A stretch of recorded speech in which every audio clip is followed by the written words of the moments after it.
बिस्मिल्लाहिर्रहमानिर्रहीम। अस्सलाम वालेकुम स्टूडेंट्स, मैं हूं हसान फरीद, आपका फिजिक्स टीचर।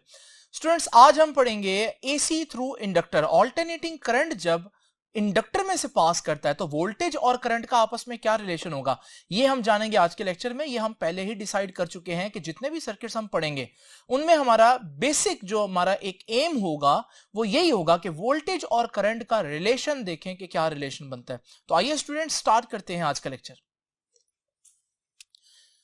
स्टूडेंट्स, सबसे पहले तो हम आज का लेक्चर एक नजर बुक में अगर देखें तो आप लोगों को पता चलेगा कि वहां पर किसी किस्म की कोई हेडिंग मौजूद नहीं है, जिसकी वजह से बच्चों को ये लॉन्ग क्वेश्चन अटेम्प्ट करते हुए थोड़ा सा मसला होता है। तो मैंने आप लोगों के सामने पहले ही हेडिंग्स लिख दी हैं। दूसरी बात यह है कि एसी थ्रू इंडक्टर में सबसे पहले जो समझने वाली चीज है वो इंडक्टर खुद है। इंडक्टर क्या होता है, आप लोग देखते हैं स्टूडेंट्स, अक्सर आप लोगों को इस तरह की एक चीज लगी हुई नजर आती है डिफरेंट डिवाइसेस के अंदर, इसे हम कहते हैं इंडक्टर। ये इंडक्टर अगर आप गौर से देखें ये किस तरह से बनता है, याद रखिएगा हम एक कॉपर की थिक वायर लेते हैं। थिक क्यों बोल रहा हूं, क्योंकि इसका क्रॉस सेक्शनल एरिया काफी ज्यादा है। इस कॉपर की वायर को किसी भी मटेरियल के ऊपर हम वाउंड कर देते हैं और आप देखेंगे ये जो हमारे पास चीज बनी है जिसमें बहुत सी टर्न्स नजर आ रही हैं आपको, इसे हम कहते हैं सोलेनॉइड, या इसी को हम इंडक्टर भी कहते हैं। तो इंडक्टर क्या है, कॉपर की वायर से बना हुआ एक सोलेनॉइड है। तो स्टूडेंट्स, इंडक्टर की डेफिनेशन लिख देते हैं कि इंडक्टर क्या होता है। It is usually in the form of a solenoid wound from a copper, बल्कि thick copper wire। अब स्टूडेंट्स, आप लोग जानते हैं कि हमारे पास जो रेजिस्टेंस है उसका एरिया के साथ इनवर्स रिलेशन है, यानी जितना एरिया ज्यादा होगा उतना रेजिस्टेंस कम होगी। और मैंने जो आज कॉपर वायर आपको इमेजिन करवाई, वो कॉपर वायर जो है उसका क्रॉस सेक्शन अगर हम देखें तो वो काफी ज्यादा था, थिक कॉपर वायर इमेजिन की, और अगर एरिया ज्यादा है तो फिर उसकी रेजिस्टेंस कम होगी। यानी एक इंडक्टर जो है उसकी रेजिस्टेंस बहुत कम होती है, इनफैक्ट इतनी कम होती है कि हम उसकी रेजिस्टेंस को इग्नोर कर सकते हैं कि उसमें कोई रेजिस्टिव प्रॉपर्टी नहीं है। तो स्टूडेंट्स, सोलेनॉइड की पहली इंपॉर्टेंट प्रॉपर्टी क्या है, it has very small resistance। ये है पहली प्रॉपर्टी। दूसरी प्रॉपर्टी क्या है, ये है तो आर्टिकल बेसिकली चैप्टर नंबर 15 से रिलेटेड, लेकिन वहां आप लोगों को बताया था कि हमारे पास अगर एक कॉइल में टर्न्स कम हो तो आप कहेंगे कि उसकी सेल्फ इंडक्टेंस कम होती है, और अगर किसी कॉइल के अंदर टर्न्स ज्यादा हो, करीब करीब हो, तो फिर हम कहेंगे इसकी जो सेल्फ इंडक्टेंस है वो बहुत ज्यादा होगी। और हम लोगों ने जो सोलेनॉइड इमेजिन किया उसमें बहुत सी टर्न्स थी, तो इसका मतलब हम जो इंडक्टर लेंगे उसकी इंडक्टेंस बहुत ज्यादा होगी। तो it has very large inductance. तो दो बातें हम लोगों ने सीखी हैं स्टूडेंट्स, और वो क्या कि इंडक्टर की रेजिस्टेंस बहुत कम और इंडक्टेंस बहुत ज्यादा। इंडक्टेंस का सिंबल एल होता है, ये आप लोगों को चैप्टर नंबर 15 से पता है। अब स्टूडेंट्स, दूसरी दो बातें जो इंडक्टर के बारे में आप लोगों ने जाननी है वो क्या है। सबसे पहली बात याद रखिएगा, inductor stores energy in the form of magnetic field. बड़ी इंपॉर्टेंट बात है, इंडक्टर एनर्जी स्टोर करता है बिल्कुल वैसे जैसे कैपेसिटर करता था, लेकिन कैपेसिटर जो एनर्जी स्टोर करता था वो in the form of electric field करता था, जबकि जो हमारे पास इंडक्टर होता है वो एनर्जी स्टोर करता है in the form of magnetic field.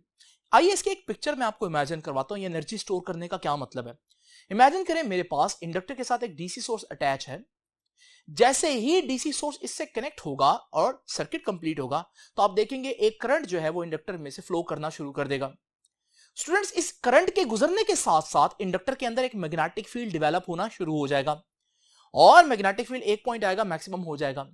ये मैग्नेटिक फील्ड क्या चाह रहा है, ये मैग्नेटिक फील्ड चाह रहा है कि करंट जिस डायरेक्शन में अभी चल रहे हैं उसी डायरेक्शन में चलते रहें। यानी ये चाहता है करंट को कंटिन्यू करवाना, करंट को जिस डायरेक्शन में, जिस मैग्नीट्यूड से करंट जा रहा है, कोशिश करना कि वो उसी मैग्नीट्यूड से उसी डायरेक्शन में जाता रहे। ये जो इंडक्टर की ख्वाहिश है जो उसके मैग्नेटिक फील्ड की वजह से उसके अंदर प्रोड्यूस होगी है, ये क्या रंग लाएगी कि अगर मैं बैटरी हटा दूं थोड़ी देर के लिए तो उसका वो मैग्नेटिक फील्ड फिर भी चार्जेस को उसी डायरेक्शन में चलाता रहेगा और हमारे पास बैटरी के ना होने के बावजूद हमारे पास एक करंट चलता रहेगा। तो अगर ये करंट हमें मिल रहा है बैटरी के ना होने के बावजूद, तो इसका मतलब है इंडक्टर ने एनर्जी स्टोर की थी और फिर हमारे पास इंडक्टर ने वही एनर्जी हमें चार्जेस को फ्लो करवा के वापस दे दी। इसको एक और तरह से भी देखा जा सकता है कि आपने डीसी सोर्स लगाया, जब करंट जा रहा था और उसके अंदर मैग्नेटिक फील्ड डेवलप हो रहा था तो हम कहेंगे इंडक्टर चार्ज हो रहा है, this is the charging of inductor.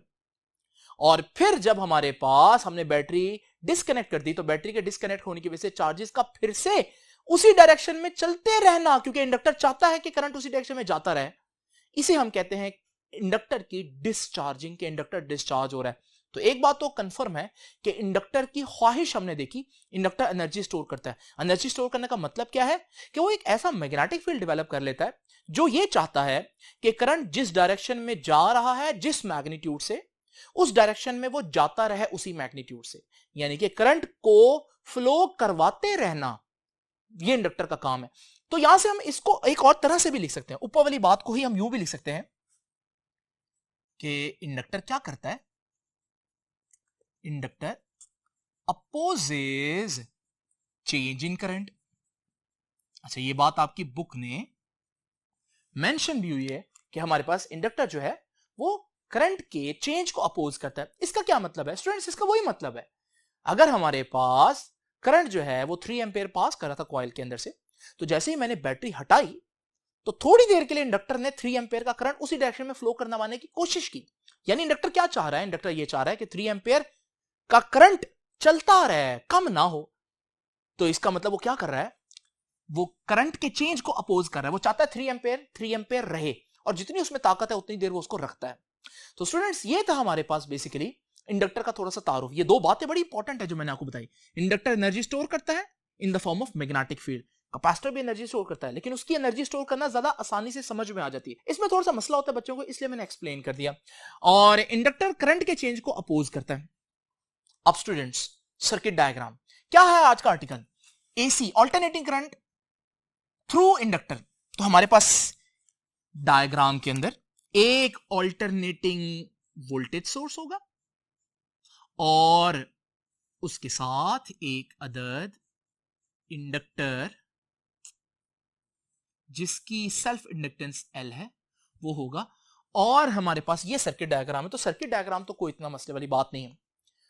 अब स्टूडेंट्स, मैंने आप लोगों को बताया कि किसी भी सर्किट में, चैप्टर नंबर 16 में कोई भी सर्किट पढ़ेंगे, हमारा काम एक ही होगा, और वो काम क्या होगा, to find a relationship between voltage and current. हमने ये देखना है कि वोल्टेज और करंट का आपस में क्या रिलेशन है, क्या वो फेज में है यानी इन फेज है, क्या वो आउट ऑफ फेज है, क्या वोल्टेज करंट को लीड कर रहा है, क्या करंट वोल्टेज को लीड कर रहा है। ये सारी बातें हम लोगों ने देखनी है और इसको मैं एक्सप्लेनेशन की हेडिंग में एक्सप्लेन करूंगा। अब स्टूडेंट्स, सबसे पहले तो आप लोग ये देख लीजिए कि इस एक्सप्लेनेशन को हम दो तरह से लेकर चल सकते हैं। यानी करंट वोल्टेज के साथ क्या कर रहा है, लीड कर रहा है, लैग कर रहा है, फेज में है। ये देखने के दो तरीके हैं, लॉजिकली और मैथमेटिकली। पहले मैं आपको लॉजिकली इमेजिन करवाता हूं कि क्या होता है। तो स्टूडेंट्स, जरा इमेजिन करें कि हमारे पास एक बैटरी के साथ इंडक्टर लगा हुआ है। अभी मैंने आप लोगों को बताया कि अगर उसमें से करंट पास कर रहा है तो इंडक्टर के अंदर एक मैग्नेटिक फील्ड बन जाएगा और वो मैग्नेटिक फील्ड चाहता है कि चार्ज जिस रास्ते पर जा रहे हैं उसी रास्ते पर जाते रहें, यानी कि करंट अपने आप को चेंज ना करे। तो स्टूडेंट्स, जैसे ही मैं आपके पास वोल्टेज सोर्स हटा दूंगा, वो जो मैग्नेटिक फील्ड है वो चार्जेस को फिर भी उसी डायरेक्शन में मूव करवाता रहेगा, यानी कि हमें करंट मिलेगा इवन जबकि वोल्टेज मौजूद नहीं होगी।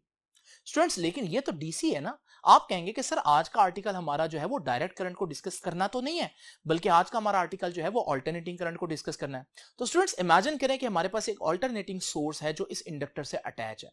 अगर हमारे पास ये ऑल्टरनेटिंग वोल्टेज सोर्स को आप नहीं जानते तो मैं एक सेकंड में इसको थोड़ा सा एक्सप्लेन कर देता हूं कि बेसिकली एक ऑल्टरनेटिंग वोल्टेज सोर्स का ग्राफ कुछ इस तरह से होता है, जिसमें आप देख रहे हैं कि ये है upper portion of the graph और ये है lower portion of the graph.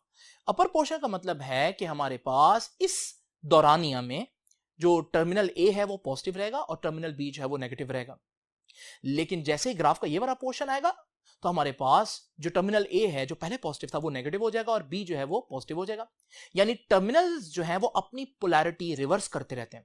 अगर थोड़ी देर में ए पॉजिटिव है तो थोड़ी देर बाद ए नेगेटिव हो जाएगा और फिर पॉजिटिव हो जाएगा और फिर नेगेटिव हो जाएगा। यही काम बी के साथ होगा। यानी अगर आपको मैं कॉन्टिन्यूअस प्रोसेस के तहत दिखाऊं तो कॉन्टिन्यूअस प्रोसेस में आप देखेंगे कि हमारे पास जैसे जैसे ये वोल्टेज जो है वो चेंज होता जाएगा वैसे वैसे पोलैरिटी जो है वो आपके पास रिवर्स होती जाएगी, चेंज होती जाएगी। इसलिए इसको हम लोगों ने ऑल्टरनेटिंग वोल्टेज का नाम दिया। लेकिन इसमें नोट करने वाली बात है ये वाला पॉइंट, जैसे ये वाला पॉइंट अचीव होगा तो आप देख रहे हैं ये वाला वो पॉइंट है जो ना पॉजिटिव हाफ साइकिल का पार्ट है ना नेगेटिव हाफ साइकिल का पार्ट है। तो हम कह सकते हैं कि ये वाला जो पॉइंट है इस पे हमारे पास वोल्टेज जीरो है और वोल्टेज जीरो है तो इसका मतलब है इस वक्त ना ए टर्मिनल पॉजिटिव है ना बी टर्मिनल पॉजिटिव है, यानी कि वोल्टेज मिल ही नहीं रही इस लम्हे के अंदर। तो हम कह सकते हैं कि इस लम्हे आप यूं समझ लो जैसे एसी सोर्स लगा ही नहीं हुआ। तो स्टूडेंट्स याद रखिएगा ये सारी कहानी आप लोगों को पता होनी चाहिए। वैसे ये मैंने एक्सप्लेन की है पहले, लेकिन सम टाइम बच्चे डायरेक्ट इस लेक्चर पर आते हैं इसलिए मैंने थोड़ा सा बता दिया। तो स्टूडेंट्स जब ये पॉजिटिव हाफ साइकिल जो है वो आप देखेंगे तो हमारे पास काफी ज्यादा करंट जो है वो इंडक्टर में से बह रहा होगा और इंडक्टर में बहुत ज्यादा मैग्नेटिक फील्ड जो है वो स्टोर हो चुका होगा। लेकिन जैसे ये वाला पॉइंट आएगा जहां पर वोल्टेज एक लम्हे के लिए जीरो हो जाएगी तो आप देखेंगे वोल्टेज जब जीरो हो जाएगी आप थोड़ी देर के लिए इमेजिन कर सकते हैं जैसे हमारे पास वोल्टेज सोर्स लगा ही नहीं हुआ। जब वोल्टेज सोर्स नहीं लगा होगा क्योंकि इंडक्टर ने मैग्नेटिक फील्ड की फॉर्म में एनर्जी स्टोर कर ली और वो क्या चाहता है कि करंट जिस रास्ते में जा रहा है उस रास्ते में जाता रहे। तो इस लम्हे आप देखेंगे करंट बह रहा होगा। यानी ये अजीब बात है कि वोल्टेज सोर्स आप यूं समझे है ही नहीं, यानी वोल्टेज इज जीरो और करंट इज मैक्सिमम। तो ये अजीब बात आप लोगों ने देखी इंडक्टर के अंदर कि इंडक्टर में अगर हम लॉजिकली देखें, जो मैंने अभी आपको बताया कॉन्सेप्चुअली सिर्फ देख लें, मैथमेटिक्स को छोड़ दें थोड़ी देर के लिए, तो हमने देखा जिस लम्हे वोल्टेज सोर्स का वोल्टेज जीरो होता है उस लम्हे क्योंकि इंडक्टर ने एनर्जी स्टोर की होती है तो वो बहुत डिस्चार्ज होता है और करंट मैक्सिमम होता है। आप इसका ऑपोजिट भी सपोज कर सकते हैं, जिस लम्हे वोल्टेज मैक्सिमम होगी उस लम्हे करंट जीरो होगा। तो यहां से हम लोगों को एक बात तो पता चल रही है कि इंडक्टर के अंदर रेजिस्टर जैसी सिंपल बातें नहीं है। रेजिस्टर के अंदर क्या होता था, जितना वोल्टेज बढ़ता है उतना करंट बढ़ता है। जब वोल्टेज जीरो करंट भी जीरो, जब वोल्टेज मैक्सिमम करंट भी मैक्सिमम। लेकिन इंडक्टर के केस में अभी तक मुझे इतना जरूर पता चल गया कि वोल्टेज और करंट का रिलेशन सिंपल नहीं है बल्कि बड़ा कंप्लेक्स सा रिलेशन है। जिस लम्हे वोल्टेज जीरो होती है करंट उस लम्हे मैक्सिमम हो चुका होता है। इसी तरह से उल्ट कह सकते हैं, जिस वक्त वोल्टेज मैक्सिमम होगी करंट उस लम्हे जीरो हो चुका होगा। लेकिन क्या ये जो बात मैंने आपको दिखाई है, कॉन्सेप्चुअली समझाई है, क्या मैथमेटिक्स भी इसको सेकंड कर रही है? यानी क्या मैथमेटिक्स भी इसके साथ साथ चल रही है? क्या वो भी यही बात कर रही है? ये अब हम स्टूडेंट्स देखेंगे इसकी एक्सप्लेनेशन के अंदर। जरा इमेजिन करें, क्योंकि इंडक्टर पढ़ रहे हैं तो इंडक्टर की इक्वेशन मैंने आप लोगों को बताई थी और इंडक्टर की इक्वेशन है सेल्फ इंड्यूस्ड ईएमएफ बराबर होती है L del I over del T. ये इक्वेशन क्या है, इसका क्या मतलब है, ये तो चैप्टर नंबर 15 में आप लोगों को पढ़ना चाहिए। और इसको मैंने थोड़ा सा एक्सप्लेन कर दिया था जब मैंने बेसिक सर्किट एलिमेंट्स का आर्टिकल जो है वो डिस्कस किया। अब स्टूडेंट्स याद रखिएगा ये वो ईएमएफ है जो सेल्फ इंड्यूस्ड ईएमएफ या बैक ईएमएफ इंडक्टर प्रोड्यूस कर रहा है। याद रखिएगा कि अगर इसकी रेजिस्टेंस नहीं है, नेग्लिजिबल है, और वो तो है ही नेग्लिजिबल, तो जितनी ईएमएफ इसकी होगी उतनी ही वोल्टेज इसकी होगी। यानी voltage source self induced EMF के बराबर वोल्टेज देगा। कब? If resistance is negligible. और क्या आज इंडक्टर की रेजिस्टेंस नेग्लिजिबल है? बिल्कुल है, क्योंकि मैंने थिक कॉपर वायर ली थी। बहुत मोटी कॉपर वायर की रेजिस्टेंस बहुत कम होती है तो वो नेग्लिजिबल हो जाएगी। तो इसका मतलब इस इक्वेशन में मैं फिर V इज इक्वल टू, क्योंकि ईएमएफ है तो ईएमएफ का फॉर्मूला क्या है, L del I over del T. अब स्टूडेंट्स इस इक्वेशन को जरा गौर से देखें। इस इक्वेशन में सेल्फ इंडक्टेंस एक कांस्टेंट है। स्टूडेंट्स अगर मैं कांस्टेंट हटा दूं तो हमारे पास रह जाएगा V, और अब इक्वालिटी का साइन तो नहीं आ सकता, अब आएगा प्रोपोर्शनैलिटी का साइन, और साथ आगे क्या रह गया, del I over del T. तो स्टूडेंट्स ये है वो इक्वेशन जिस पर हम सारी मैथमेटिक्स करेंगे। अब स्टूडेंट्स जरा तवज्जो से देखिए कि ये इक्वेशन क्या कह रही है। एक आम बंदे के लिए इक्वेशन क्या कह रही है कि voltage is directly proportional to rate of change of current. लेकिन हम इसको मैथमेटिक्स में यूं कहते हैं कि यहां से हमें क्या सीखने को मिला, that voltage is proportional to slope of current। बड़ी ही इंपॉर्टेंट बात है, इसकी ज्यादा डेप्थ मैंने लास्ट लेक्चर में दी थी। आज हम लेक्चर को उतना ज्यादा तवील नहीं करेंगे, तो बस इतनी बात याद रखिएगा कि voltage is proportional to slope of current. Voltage का ताल्लुक स्लोप ऑफ करंट से है। ये क्या है, del I over del T. क्या है ये स्लोप ऑफ करंट है। तो अगर मेरे पास किसी तरह से करंट की स्लोप आ जाए तो जो करंट की स्लोप होगी वही वोल्टेज होगी। लेकिन उसके लिए तो पहले मेरे पास करंट का ग्राफ हो ना, करंट का ग्राफ होगा तो मैं उसकी स्लोप निकालूंगा। तो स्टूडेंट्स, करंट आपको मालूम है ऑल्टरनेटिंग वोल्टेज कौन सा करंट प्रोड्यूस करती है, ऑल्टरनेटिंग करंट प्रोड्यूस करती है। तो मैं यहां पर आपके सामने पहले ही ऑल्टरनेटिंग करंट जो है वो बना देता हूं। तो ये जो रेड में मैंने ग्राफ बनाया आपके सामने, ये किसको शो कर रहा है, ये करंट को शो कर रहा है। मैं इसको point O A B C D E F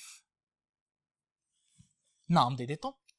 अब स्टूडेंट्स, करंट का ग्राफ मेरे पास आ गया, क्योंकि मुझे मालूम है करंट कैसा होगा, करंट तो साइनोसाइडल होगा, ऑल्टरनेटिंग करंट होगा। अब वोल्टेज मैंने निकालना है, क्योंकि आज का काम क्या है, किसी भी सर्किट को एनालाइज करने में हम लोगों ने क्या करना होता है, वोल्टेज और करंट का रिलेशन फाइंड आउट करना होता है। तो वोल्टेज और करंट का रिलेशन तो तब फाइंड आउट होगा जब वोल्टेज भी होगा करंट भी होगा। करंट तो है लेकिन वोल्टेज नहीं है अभी मेरे पास। तो वोल्टेज कैसे निकालूंगा, वोल्टेज करंट की स्लोप के बराबर आ सकता है। तो इसका मतलब अगर मेरे पास करंट की स्लोप आ जाए तो फिर मेरे पास वोल्टेज भी आ सकती है। अब करंट की स्लोप कैसे निकालेंगे, तो स्टूडेंट्स इसके लिए मैंने आप लोगों को लास्ट टाइम स्लोप का कॉन्सेप्ट दिया था। अभी आसान बात यह है कि स्लोप का सबसे आसान कॉन्सेप्ट यह है कि आप देखें किसी चीज पर चढ़ना कितना आसान या कितना मुश्किल है। जरा इमेजिन करें, 2-3 डिफरेंट सिनेरियोज इमेजिन करते हैं। एक शख्स इस जगह पर चल रहा है जो बिल्कुल हॉरिजॉन्टल है, इस पे तो चढ़ाई है ही नहीं ना, तो हम कहेंगे यहां पर स्लोप 0 है। और फिर इसी तरह से अगर आप एक शख्स को इस पॉइंट पर देखें तो आप देखेंगे यार यहां पर उसको थोड़ा बहुत चलना मुश्किल हो रहा है, तो हम कहेंगे यहां पर स्लोप है, पॉजिटिव है, क्योंकि चढ़ाई है तो पॉजिटिव है, लेकिन इतना मुश्किल नहीं है, फिर भी चढ़ लेगा आराम से, तो हम कहेंगे यहां पर स्लोप कम है। ठीक है जी।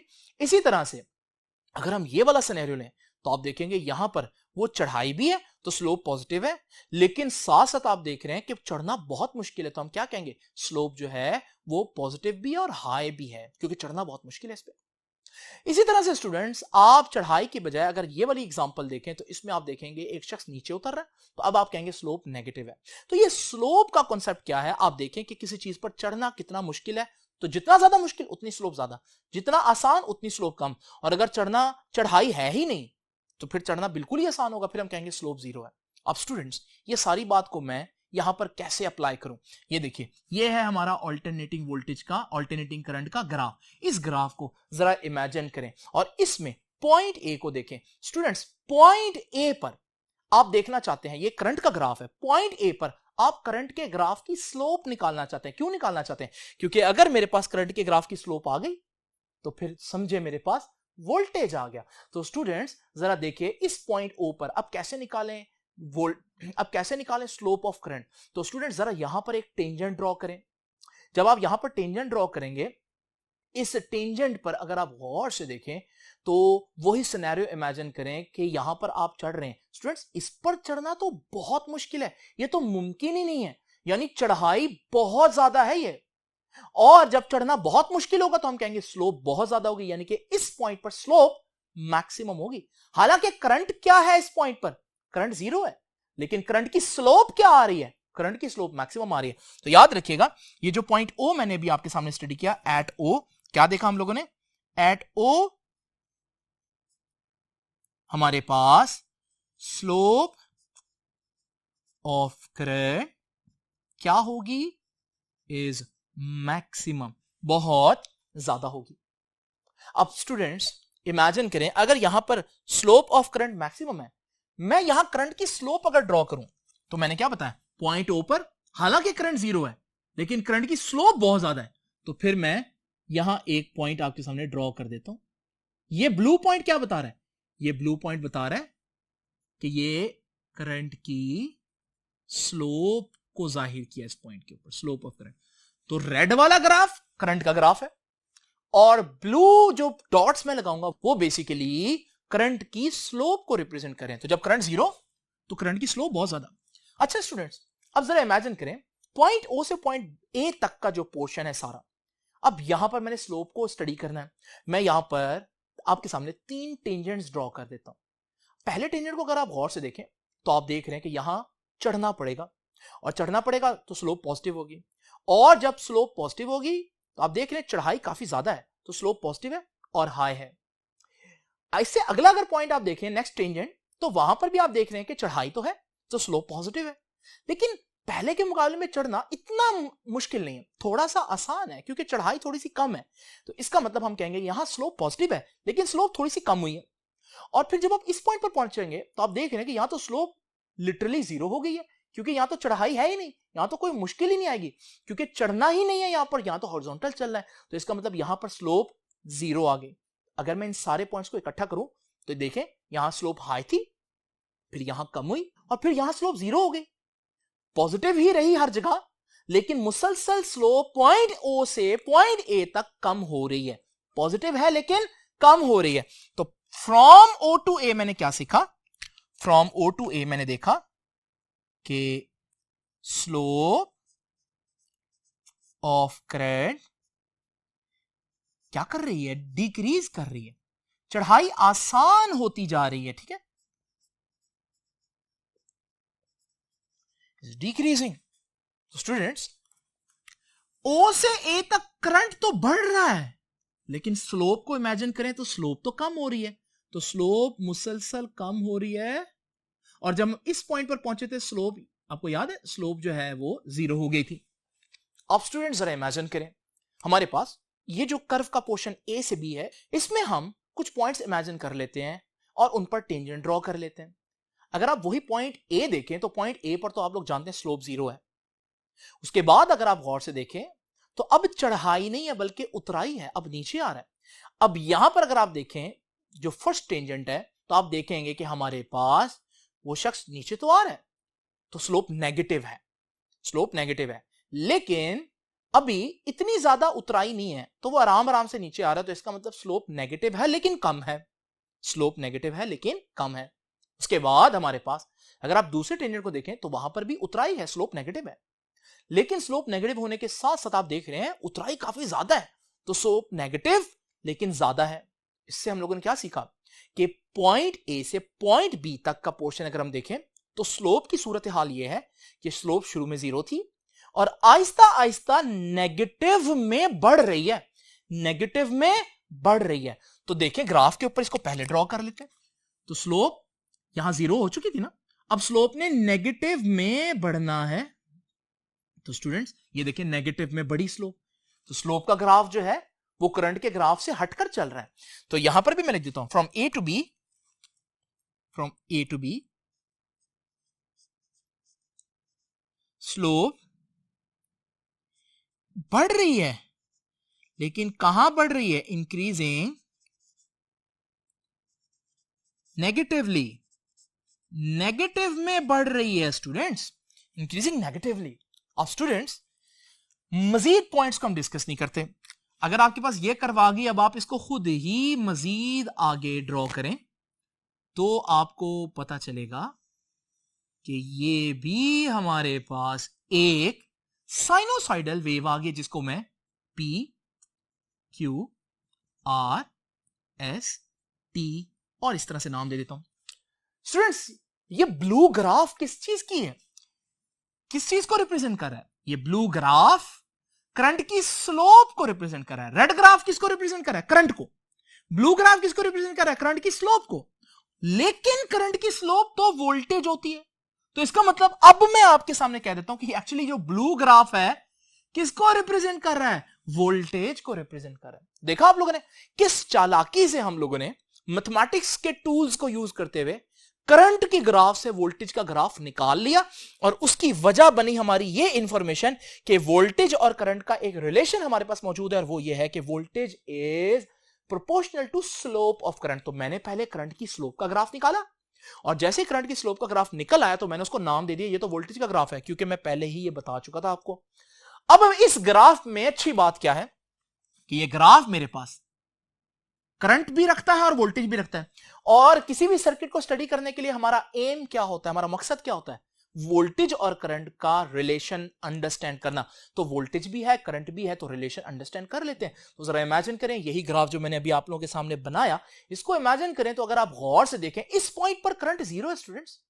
अगर इस पॉइंट पर करंट जीरो है तो वोल्टेज पर एक नजर डालिए, वोल्टेज इस वक्त मैक्सिमम पर पहुंची हुई है, यानी when current is zero voltage is at its maximum value. और इस पर हैरान ना हो, यह बात लॉजिकली और कंसेप्चुअली मैं आपको पहले ही बता चुका हूं कि when current is zero voltage is maximum, when voltage is zero current is maximum. ये दोनों बातें आप यहां टैली कर सकते हैं। ये जो ग्राफ आया आपके पास, इस ग्राफ में when current is zero voltage is maximum and when current is maximum voltage is zero. और यही दो बातें मैंने आप लोगों को चार्जिंग डिस्चार्जिंग के कॉन्सेप्ट से पहले ही बताई है। कैपेसिटर में भी मैंने ऐसे ही किया था। कैपेसिटर में भी मैंने आपको बताया था कि करंट और वोल्टेज को पहले हम कॉन्सेप्चुअली देख लेते हैं और फिर उसके बाद हम लोगों ने इसको मैथमेटिकली देखा था और रिजल्ट तो सेम आना ही था, लेकिन उससे कॉन्सेप्ट आपका क्लियर हो जाता है स्टूडेंट्स। तो कंक्लूजन क्या सीखा हम लोगों ने? कंक्लूजन ये हुआ कि in a pure inductive AC circuit, एक प्योर इंडक्टिव एसी सर्किट अगर हमारे पास हो तो उसमें हम क्या कह सकते हैं ना, pure inductive AC circuit voltage leads, आगे चल रहा है ना, क्योंकि करंट जीरो है तो वोल्टेज मैक्सिमम पर है तो वोल्टेज आगे चल रहा है, तो वोल्टेज लीड्स करंट।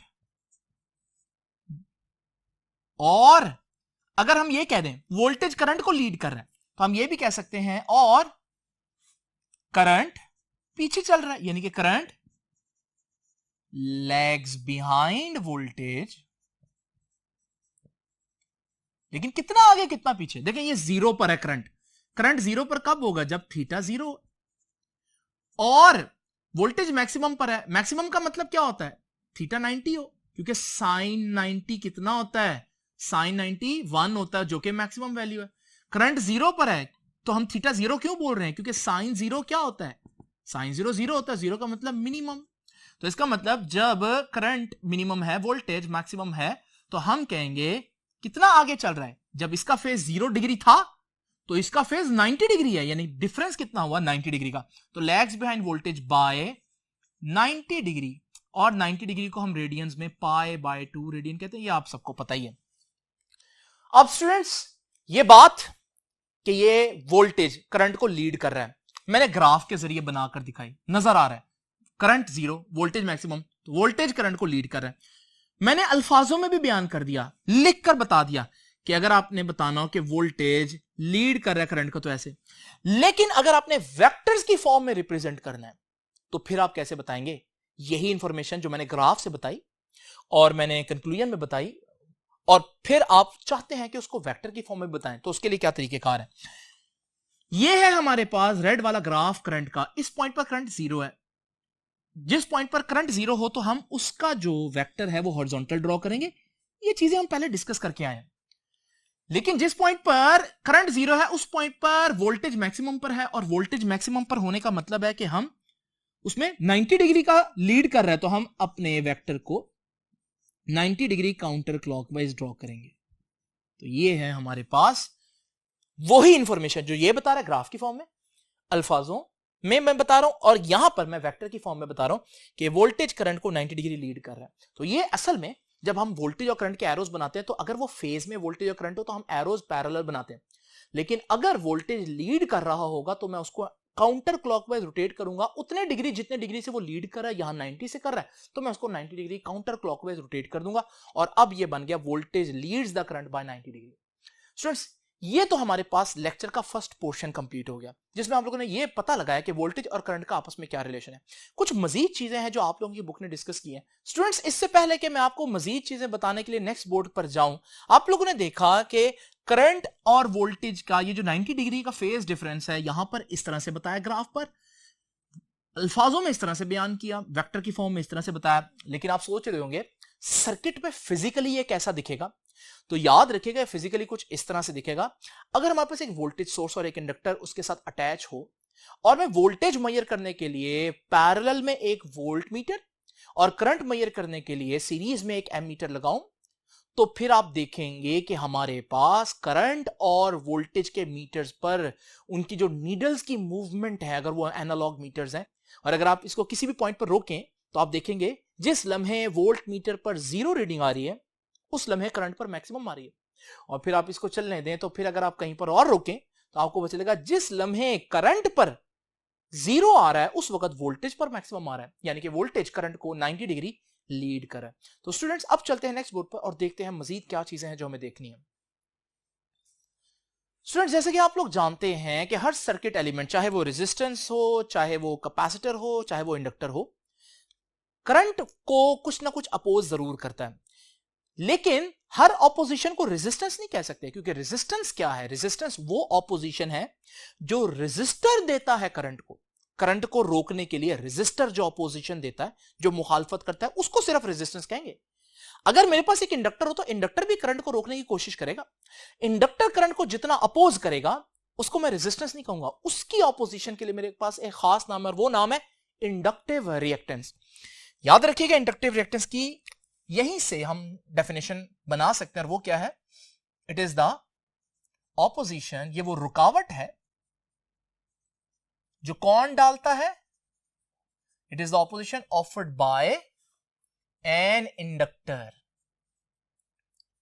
किसको ये रुकावट करेगा जी? किसकी मुखालफत करेगा? To flow of AC, alternating current की। दूसरी बात याद रखिएगा, इंडक्टिव रिएक्टेंस का जो सिंबल होता है वो होता है XL।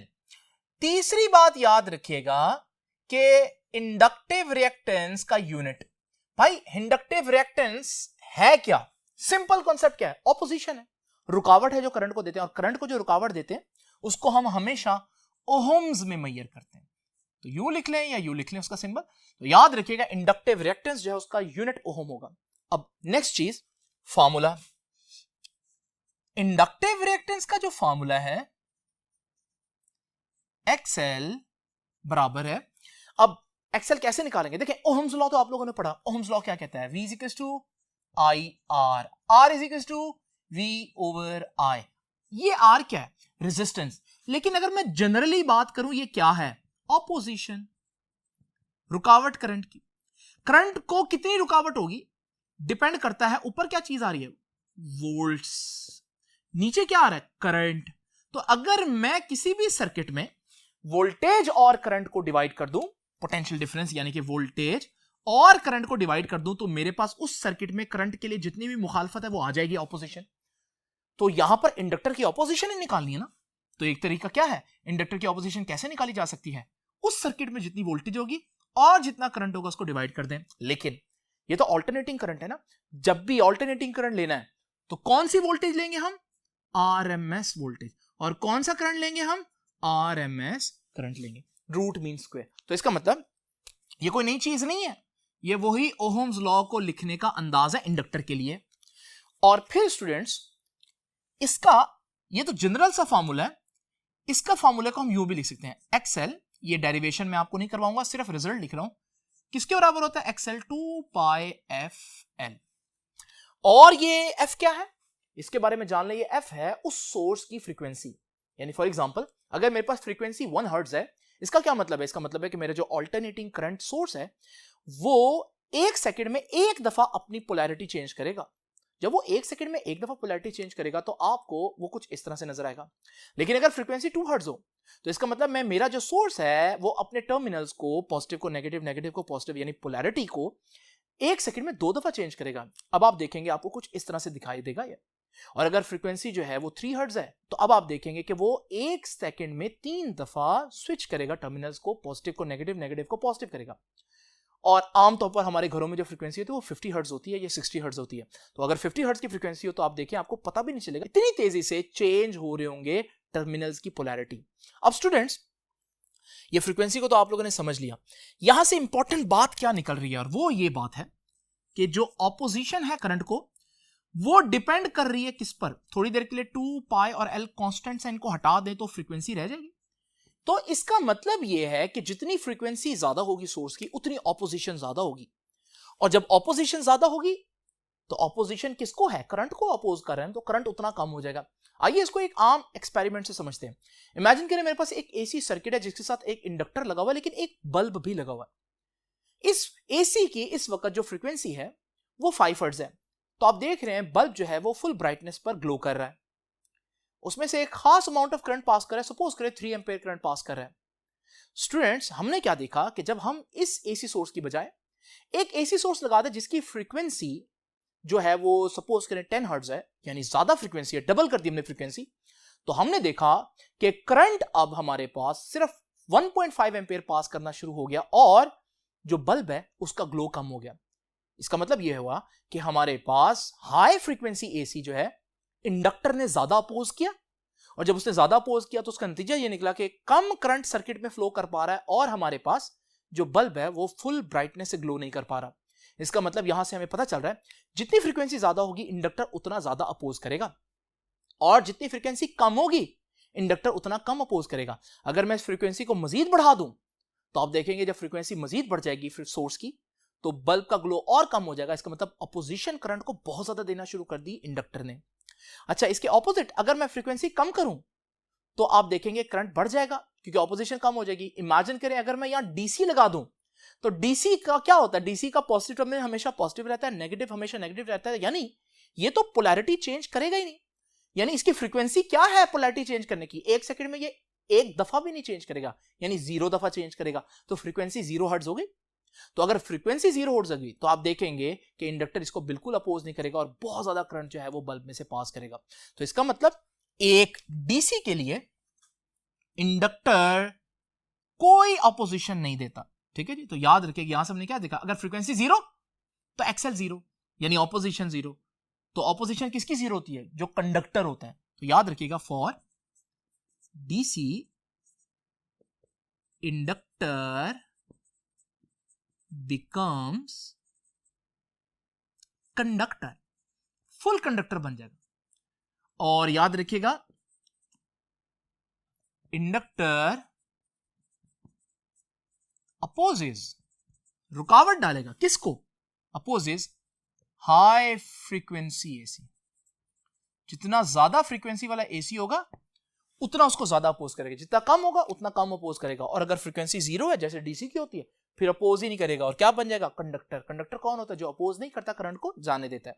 अब स्टूडेंट्स, आखिरी बात है पावर डिसिपेशन। पावर डिसिपेशन समझने के लिए जो मैंने ग्राफ आप लोगों के सामने पहले ड्रॉ किया है, जिसमें हमारे पास करंट का ग्राफ कुछ इस तरह से और वोल्टेज का ग्राफ 90 डिग्री लीड करने की वजह से कुछ इस तरह से है। इस ग्राफ के स्टूडेंट्स आइए 4 हिस्से कर देते हैं।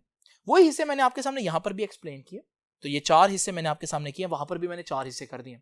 अब स्टूडेंट्स जरा इमेजिन करें कि पावर क्या होती है। पावर होती है वोल्टेज इनटू करंट। एक बात याद रखिएगा, पावर अगर पॉजिटिव आए तो इसका मतलब है कि पावर खर्च हुई है, पावर डिसिपेट हुई है। और अगर हमारे पास पावर नेगेटिव आए तो इसका क्या मतलब है? इसका मतलब है कि पावर जो है वो हमें मिली है, हमारी खर्च नहीं हुई बल्कि हमें मिली हुई है। तो अब स्टूडेंट जरा तवज्जो से देखिए, अगर आप ये जो पहला पोर्शन मैंने आपको ग्राफ का दिखाया, 4 हिस्से किए हम लोगों ने। पहला पोर्शन जो अगर आप गौर से देखें तो ये है 0 लाइन हमारी। तो आप देख रहे हैं कि वोल्टेज का जो ग्राफ है वो भी 0 से ऊपर है और करंट का ग्राफ भी 0 से ऊपर है, तो दोनों पॉजिटिव हुए। अब वोल्टेज भी पॉजिटिव है, करंट भी पॉजिटिव है, तो पावर क्या होता है? वोल्टेज और करंट का प्रोडक्ट। तो वोल्टेज पॉजिटिव, करंट पॉजिटिव, तो पावर भी पॉजिटिव आई। इसका मतलब फर्स्ट हाफ में हमारे पास जो पावर है वो पॉजिटिव आई। इसका मतलब है फर्स्ट हाफ में आपकी पावर कंज्यूम हुई, खर्च हुई। अब स्टूडेंट्स अगर आप सेकंड पोर्शन देखें तो सेकंड पोर्शन में आप लोगों को क्लियरली नजर आ रहा है कि जो करंट है वो 0 लाइन से ऊपर ही है, लेकिन वोल्टेज 0 लाइन से नीचे चली गई है। इसका मतलब वोल्टेज नेगेटिव है और करंट पॉजिटिव है। और पावर क्या होता है? वोल्टेज और करंट का प्रोडक्ट। तो वोल्टेज नेगेटिव, करंट पॉजिटिव, तो तो पॉजिटिव इंटू नेगेटिव, आंसर तो नेगेटिव आएगा ना। इसका मतलब सेकंड जो क्वार्टर है उसमें आप देखेंगे जो पावर है वो नेगेटिव है। इसका मतलब क्या है? इसका मतलब है पावर खर्च नहीं हुई बल्कि पावर आपको मिली। और इसमें हैरान होने वाली बात नहीं है, हम लोगों ने पहले ही पढ़ा इंडक्टर की एक खास बात है, वो एनर्जी स्टोर कर सकता है, और जब वो एनर्जी स्टोर करेगा तो वो वापस आपको एनर्जी देगा। तो ये वो साइकिल है, साइकिल का वो हिस्सा है जिसमें एनर्जी आपको मिलेगी, तो आपकी तो नहीं खर्च होगी। इसे हम पावर नेगेटिव तस्वर करते हैं, इमेजिन करते हैं। अब स्टूडेंट्स देखते हैं ये जो थर्ड पोर्शन है इसमें क्या होगा। तो अगर आप गौर से देखें थर्ड पोर्शन में ये हमारी जीरो लाइन है। अब मजे की बात है कि वोल्टेज भी नेगेटिव में है क्योंकि नीचे है, करंट भी नेगेटिव में है क्योंकि नीचे है। पावर वोल्टेज और करंट का प्रोडक्ट है, वोल्टेज नेगेटिव करंट नेगेटिव, लेकिन नेगेटिव नेगेटिव पॉजिटिव, तो पावर पॉजिटिव ही आई। तो थर्ड क्वार्टर के अंदर पावर पॉजिटिव है। इसी तरह से अगर हम फोर्थ क्वार्टर में देखें तो आपका जो वोल्टेज है अब वो जीरो लाइन से ऊपर है तो voltage positive, current zero line से नीचे है तो वोल्ट करंट नेगेटिव, और पावर में जब आप करंट और वोल्टेज का प्रोडक्ट लेंगे तो पॉजिटिव इंटू नेगेटिव नेगेटिव आएगा, और पावर नेगेटिव आ गई। नतीजा क्या निकला? नतीजा ये निकला कि फर्स्ट क्वार्टर में आपकी पावर कंज्यूम हुई, सेकंड में आपको पावर मिल गई, थर्ड में आपकी पावर कंज्यूम हुई, फोर्थ में आपको पावर मिल गई। तो ओवरऑल जितनी पावर फर्स्ट में खर्च हुई उतनी पावर सेकंड में मिल गई, जितनी थर्ड में खर्च हुई उतनी फोर्थ में मिल गई। तो इसका मतलब हमारी जो पावर कंजम्पशन है पूरे साइकिल की अगर हम देखें नेट पावर, तो याद रखिएगा नो डिसिपेशन।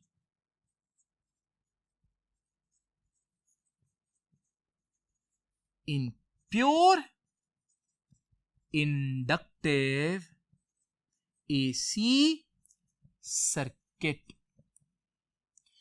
यानी हम कह सकते हैं कि हमारे पास एक प्योर इंडक्टर एनर्जी कंज्यूम नहीं करता। आप सोच रहे होंगे कि सर ये तो बड़ी जबरदस्त बात है, लेकिन यहां पर ये भी सोच लें कि प्योर इंडक्टर एग्जिस्ट भी नहीं करता। प्योर इंडक्टर जो है वो सिर्फ और सिर्फ हम थ्योरी में ही इमेजिन कर सकते हैं, क्योंकि आपके जितने भी इंडक्टर है वो किसी ना किसी वायर से बने होंगे और उस वायर की कुछ ना कुछ रेजिस्टेंस लाजमी होगी। तो इसका मतलब प्योर इंडक्टर तो हो नहीं सकता, तो कुछ ना कुछ एनर्जी आपकी कंज्यूम होगी, लेकिन आइडियली स्पीकिंग ये बात ट्रू है। और याद रखिएगा इस वजह से ये जो हमारे पास सर्किट है inductive circuit, pure inductive circuit, इसको एक और नाम देते हैं और वो नाम है wattless circuit. Wattless circuit, watt क्या है? पावर का यूनिट है, wattless no power is used. Students याद रखिएगा आपकी बुक ने ये जो पावर डिसिपेशन है ये लास्ट पैराग्राफ में एक्सप्लेन किया, लेकिन वहां बच्चों को एक कंफ्यूजन होती है क्योंकि एक छोटी सी मिस्टेक होगी बुक से, और वो मिस्टेक ये है कि अगर आप यहां पर गौर से देखें तो वो कह रहा है सेकंड क्वार्टर के अंदर जो वोल्टेज है वो पॉजिटिव है और करंट नेगेटिव है, लेकिन अगर हम गौर से देखें तो हमें पता चलेगा सेकंड क्वार्टर ये है और सेकंड क्वार्टर में करंट पॉजिटिव है, वोल्टेज नेगेटिव है। ठीक है जी, तो इस वजह से बच्चों को थोड़ी कंफ्यूजन होती है, छोटी सी मिस्टेक है, इसको याद रखिएगा। ये था हमारा आज का लेक्चर। आई होप कि आज का लेक्चर आपको समझ में आया होगा। आपसे भी इंशाल्लाह मुलाकात होगी नेक्स्ट लेक्चर में, तब तक के लिए अल्लाह हाफिज।